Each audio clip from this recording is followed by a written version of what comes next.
Welcome to all, this is biology Guru doctor UC Pachauri. आज हम बहुत स्पेसिफिक टॉपिक की बात कर रहे हैं। इसका नाम है differentiation, D differentiation and re differentiation. ये टॉपिक आपका प्लांट फिजियोलॉजी में भी है और ये बहुत ही इंपॉर्टेंट टॉपिक है। अक्सर बच्चे कंफ्यूज होते रहते हैं, तो ये बहुत ही सिंपल टॉपिक है, अच्छा टॉपिक है। तो आप देखते हैं किस तरीके से है। ओके, तो डिफरेंशिएशन का मतलब क्या है। सबसे पहले हम देखेंगे मेरिस्टेमेटिक टिश्यूज़ क्या है। प्राइमरी मेरिस्टेम, ठीक है, प्राइमरी मेरिस्टेमेटिक टिश्यू कहो या इनको प्राइमरी मेरिस्टेम भी कह सकते हैं। Okay, that is also known as primary meristem. आप कहीं भी आप वर्ड सुने मेरिस्टेम, वर्ड मेरिस्टेम का मतलब है कि दे हैव डिवीजन कैपेसिटी, ये डिवाइड कर सकते हैं, इनमें विभाजन की क्षमता होती है। ओके नाउ, सो आप कौन कौन से एग्जाम्पल कोट कर लेते हैं, कौन कौन से मेरिस्टेम है। ठीक है, आपने सुने होंगे इस तरीके से, जैसे इसमें ये रूट में भी ये है रूट एपिकल मेरिस्टेम, जिसे हम कहते हैं राम। शूट एपिकल मेरिस्टेम जो है उसे कहते हैं हम श्याम। ओके, बीच में यहाँ पे इंटर कैलरी मेरिस्टेम भी होते हैं, तो ये भी आपका कौन सा हो गया, इंटर कैलरी मेरिस्टेम।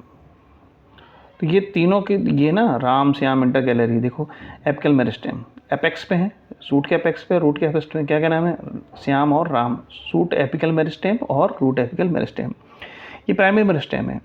ये भी प्राइमरी है, इंटर कैलरी प्राइमरी है। और क्या होता है कि जब हम देखें कि जो वेस्कुलर बंडल्स होते हैं ना स्टेम में, तो जाइलम और फ्लोएम के बीच कुछ और भी होते हैं, ये कैम्बियम है। जाइलम फ्लोएम के बीच में क्या है, ये कैम्बियम।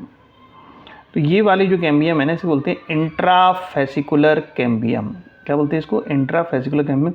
ये भी प्राइमरी ओरिजिन की है, पहले से ही रहती है, तो लिखा है प्राइमरी ओरिजिन। ओके, आगे हम जब डाइकॉट में सेकेंडरी ग्रोथ पढ़ते हैं, सेकेंडरी ग्रोथ का मतलब है डाइकॉट हो जाते हैं मोटे, सेकेंडरी ग्रोथ। ओके, तब उसमें क्या है कि दो वेस्कुलर बंडल के बीच में एक और कैम्बियम बनती है, इसको बोलते हैं इंटरफेसिकुलर। इंटर मतलब in between the vascular bundle, ये कहते हैं इंटरफेसिकुलर। तो इंटरफेसिकुलर जो है ना, इंट्रा नहीं है, ये क्या है, इंटर। ये वाली कौन सी है, ये है इंट्रा। ओके, तो इंट्रा का ओरिजिन कैसा होता है, प्राइमरी। ये कब बनती है, बाद में, तो इसको बोलते हैं इंटरफेसिकुलर। हालांकि इसकी चर्चा बाद में आगे करेंगे, क्योंकि ये सेकेंडरी मेरिस्टेम है, प्राइमरी नहीं है। तो ओरिजिन में ये वाली प्राइमरी, ये वाली सेकेंडरी। ओके, तो अभी हम इसकी चर्चा कर रहे हैं। इंट्राफेसिकुलर को ही फेसिकुलर वेसिकुलर कैम्बियम कहते हैं। तो कैम्बियम वर्ड कहीं भी आप सुने, समझ लो मेरिस्टेमेटिक है। ओके, तो बेसिकली ये सब क्या है, मेरिस्टेमेटिक टिश्यूज़ हैं। ठीक है, मेरिस्टेमेटिक टिश्यूज़ हैं।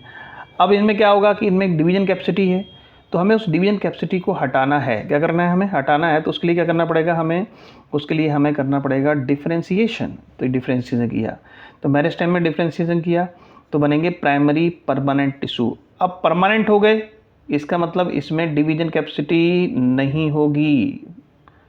ओके, दूसरा क्या है, they are specific in their structure and function. तो ये स्पेसिफिक हो जाते हैं, तभी तो हम इनका नाम बता रहे हैं। पैरेन्काइमा, इनकी शक्ल अलग होती है। कॉलेनकाइमा, जैसा कि हमने लास्ट लेक्चर बताया था।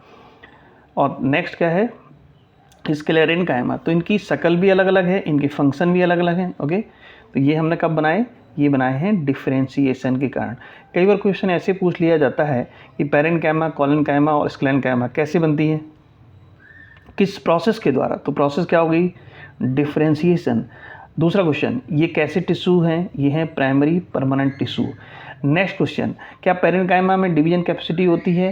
पैरेन्काइमा में डिवीजन कैपेसिटी नहीं होती है, because they are primary permanent tissues. Okay, तो क्या इनमें हम डिवीजन कैपेसिटी उत्पन्न कर सकते हैं, क्या ये डिवीजन कैपेसिटी इनमें हो सकती है आगे जाके, उसके लिए कर सकते हैं। उसके लिए प्रोसेस करनी पड़ेगी, क्योंकि डिफरेंशिएशन किया तो ये बन गया परमानेंट। मेरिस्टेमेटिक से क्या बन गया, ये देखिए लिखा है ना, मेरिस्टेमेटिक से क्या बन गया, ये परमानेंट। कैसे, डिफरेंशिएशन किया।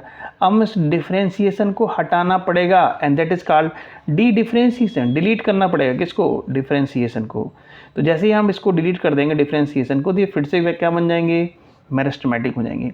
अब जो बनेंगे उनको बोलेंगे सेकेंडरी मेरिस्टेमेटिक टिश्यूज। क्या बोलेंगे इनको अब हम इनको बोलेंगे, क्या बोलेंगे, सेकेंडरी मेरिस्टेमेटिक। तो सेकेंडरी मेरिस्टेमेटिक टिश्यू किससे बनते हैं, डी डिफरेंशिएशन के कारण। पैरेनकाइमा है, डी डिफरेंस करिए, ये बनेंगे। ये लाइन बहुत इंपॉर्टेंट है क्योंकि अभी अपन सेकेंडरी ग्रोथ पढ़ेंगे नेक्स्ट चैप्टर जो होगा, तो उसमें ये लाइन कई बार आएगी कि पैरेनकाइमा में क्या करेंगे, डी डिफरेंशिएशन, जिससे क्या बनेंगे, मेरिस्टेमेटिक टिश्यूज। तो मेरिस्टेमेटिक बन गए, मतलब इनमें दे रीगेन, दोबारा से आ गई क्या, मेरिस्टेमेटिक एक्टिविटी, ओके, या कैपेसिटी। अब एग्जाम्पल बात करें सेकेंडरी मेरिस्टेम के, तो इंटरफेस्कुलर, अभी बताया था ना, दो वेस्कुलर बंडल के बीच में जो बन रही थी ना, ये एक तो ये पहले से थी इंट्रा, और ये वाली कौन सी है, इंटर।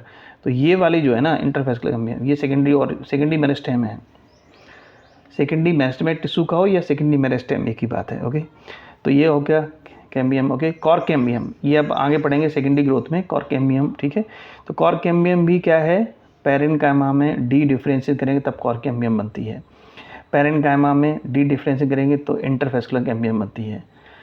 और डाइकॉट रूट में स्टार्टिंग में वेस्कुलर कैम्बियम दिखाई नहीं देती है, तो वो कैसी होती है, कम्प्लीटली, जो वेस्कुलर कैम्बियम है कम्प्लीटली कैसी होती है, सेकेंडरी ओरिजिन होती है, ठीक है। कम्प्लीटली कैसी होती है, सेकेंडरी ओरिजिन की होती है, क्योंकि इसमें तो पार्शली प्राइमरी, स्टेम में कैसी होती है, दिख रही है आपको, कैसी होती है, पार्शली प्राइमरी और पार्शली सेकेंडरी। ये प्राइमरी बनी थी और सेकेंडरी बनी थी, तो ये बनेगा। अब चूँकि मेरिस्टेमेटिक हैं, इनको फिर से हमें बनाना है क्या, परमानेंट टिश्यू। तो परमानेंट के लिए फिर से हम करेंगे, क्या करेंगे, डिफ्रेंशिएशन। तो इसे कहते हैं री मतलब दोबारा से कर रहे हैं क्या, डिफ्रेंशिएशन, तब बनेंगे सेकेंडरी परमानेंट टिश्यूज़। अब सेकेंडरी परमानेंट टिश्यूज़ क्या है, तो उसमें आएंगे आपको secondary xylem, secondary phloem, okay, ये आ जाएंगे। और क्या आ जाएंगे, कॉर्क, ठीक है।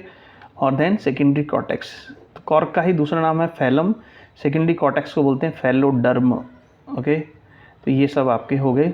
यहाँ मैं एक चीज़ और बता दूँ आपको, जो कॉर्क कैम्बियम है ना, कॉर्क कैम्बियम का भी एक नाम है, इसका नाम है फैलोजन। कॉर्क कैम्बियम क्या बोलते हैं, फैलोजन। जन मतलब जिसमें जनरेट करने की कैपेसिटी हो, तो कैम्बियम है तो जनरेट तो करेगी, नई सेल बनाएगी, इसलिए फैलोजन। तो कॉर्क कैम्बियम का ही दूसरा नाम क्या हो गया, कॉर्क कैम्बियम का फैलोजन। तो ये फैलोजन है, कॉर्क फैलम, और ये फैलोडर्म, ओके। तो ये अलग अलग हैं। अब क्वेश्चन फिर से क्या पूछ सकते हैं कि सेकेंडरी जाइलम फ्लोएम कैसे बनते हैं, रीडिफ्रेंशिएशन। कॉर्क कैसे बनती है, रीडिफ्रेंशिएशन। सेकेंडरी कॉर्टेक्स कैसे बनता है, रीडिफ्रेंशिएशन। तो ये है, तो हमने आपको इसमें एग्जाम्पल भी बता दिए हैं और हमने आपको ये भी बता दिया कि कैसे कैसे बनेंगे। तो तीनों प्रोसेस हैं, ठीक है। रीडिफ्रेंशिएशन, पहले क्या होगा, डिफ्रेंशिएशन, फिर dedifferentiation and then redifferentiation. तो यदि आपको प्राइमरी परमानेंट टिश्यू बनाने हैं तो क्या करोगे आप, तो प्राइमरी मेरिस्टेम में क्या करेंगे, डिफ्रेंशिएशन करेंगे। और अगर आपको सेकेंडरी मेरिस्टेम बनाना है तो दोबारा से क्या करेंगे, डिलीट कर देंगे डिफ्रेंशिएशन में, तो सेकेंडरी मेरिस्टेम बन जाएगी। और सेकेंडरी परमानेंट बनाना है तो रीडिफ्रेंशिएशन, ओके। तो ये आपके हो गए विथ एग्जाम्पल्स। तो आप इनको अच्छे से याद कर लें क्योंकि आगे सेकेंडरी उसमें हर बार काम आना है, कॉर्क में क्या किया था, किस तरीके से किया, ओके। तो ये आपका हो गया। जितना ज़्यादा हो सकता है आप इस शेयर करें, जबकि लेक्चर शेयर होंगे तो देखिए सरस्वती क्या है, दान करने से बढ़ती है। तो आप भी कहीं दान कर रहे हैं तो कहीं ना कहीं आपको भी नॉलेज में इंक्रीज़ तो होगा। कभी ये ना सोचें कि और कोई पढ़ लेगा क्या होगा। कुछ बच्चे सोचते हैं ऐसा, बल्कि 98% बच्चे नहीं सोचते हैं, बच्चे सब अच्छे ही होते हैं, लेकिन बाई चांस किसी ने किसी की हेल्प नहीं की होगी तो उसको लग जाता है टसन, हम क्यों बताएंगे उसको। तो इस तरीके से नहीं सोचना, कौन क्या कर रहा है उसको भाड़ में जाने दो, अपना काम अच्छा करें अपन, ठीक है। तो वीडियो ज़रूर शेयर करते रहें, ठीक है, और अपने सुझाव ज़रूर देते रहें। एक बच्चे ने लिखा था कि सर आप ये टॉपिक ज़रूर बना दीजिए, बड़ा कन्फ्यूजन होता है, तो मैंने ये बना दिया, ओके। और हमें बनाना भी था क्योंकि सेकेंडरी ग्रोथ इससे पहले, ये इनके पहले आपको समझ में नहीं आती, तो ये ढंग से पढ़ें, ओके।